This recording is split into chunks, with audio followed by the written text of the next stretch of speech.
great lecture.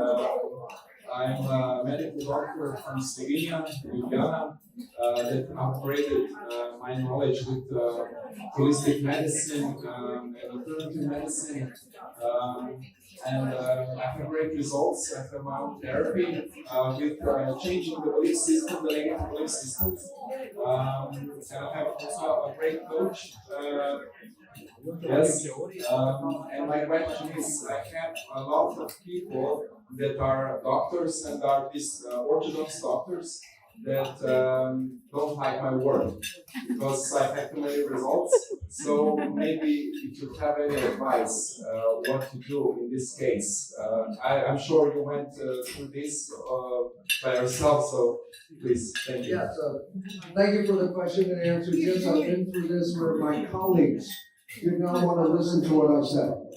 And there was a point, this is why I left the medical school, because they wanted me to teach things I know were wrong, because that's what they say is the right way. I couldn't do this anymore. So I went to Stanford and did higher research even. And again, they wanted me to fit the story, and I said, it's not, you have to change the story now, because there's new science. And those that don't want to change the story, look, before quantum physics, there was only Newtonian physics. So we here, let's say 1925, right now, we're all physicists. Everybody's Newtonian physicists. You stand up and say, new science, quantum physics. The rest of them will look at you and say you're crazy. But it takes time.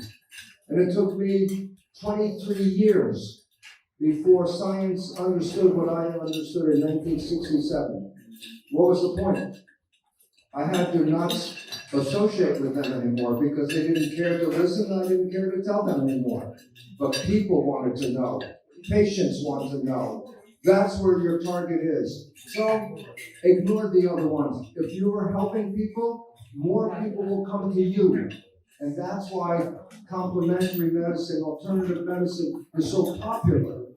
Because people get better results if they send their friends, go see the doctor, he's better. So I want to thank you for your effort, because your effort is the new one. And don't worry about the other ones. There are still people who believe only in Newtonian physics, but we all know it's quantum physics now. And we will all know that what you are doing is the future of medicine. Thank you. Thank you so much.